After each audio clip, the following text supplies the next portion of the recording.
ദൈവസ്നേഹം ഒരിക്കലും അസ്തമിക്കുന്നില്ല.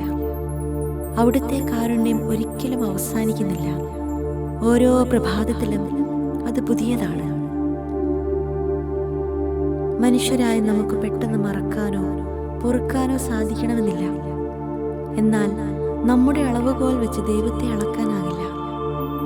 അവിടുന്ന് സ്നേഹിക്കുന്നത് ഓരോ ദിവസവും പുതിയതായാണ്. എൻ്റെ ജീവിതം നശിച്ചു, വീഴ്ചകളാണ് എപ്പോഴും. ഇനി എനിക്ക് തിരിച്ചു വരാൻ സാധിക്കില്ല, എനിക്കിനി പ്രതീക്ഷയില്ല എന്നൊക്കെ ചിന്തിക്കുന്നവരാകാം നമ്മൾ. എന്നാൽ ഇന്നലെ വരെയുള്ള നമ്മെ മറന്ന് ഇന്ന് സ്നേഹിക്കുന്ന ദൈവത്തെ ഒന്ന് തിരിച്ചറിഞ്ഞാലോ? ഒന്ന് മാത്രം ഏറ്റുപറയണം, തെറ്റുപറ്റിപ്പോയി. ദൈവമേ, അങ്ങയുടെ കുഞ്ഞിനോട് ക്ഷമിക്കണേ. ഈ ഒരു ഏറ്റുപറച്ചിൽ ഏതൊരപ്പനാണ്, ഏതൊരമ്മയ്ക്കാണ് സഹിക്കാനാവുക? അപ്പനെയും അമ്മയെയും കാൾ, പപ്പയെയും അമ്മയെയും കാൾ, അച്ചാച്ചനെ അമ്മച്ചയെയും കാൾ എന്നെ സ്നേഹിക്കുന്ന എൻ്റെ ദൈവം.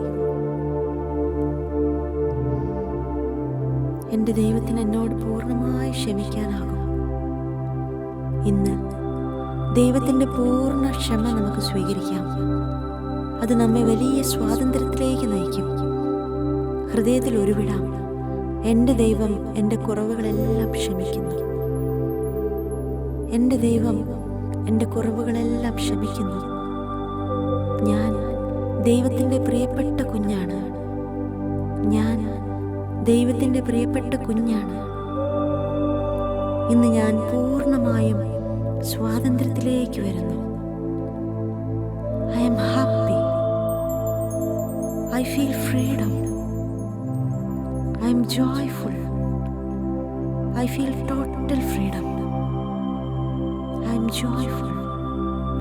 I feel total freedom.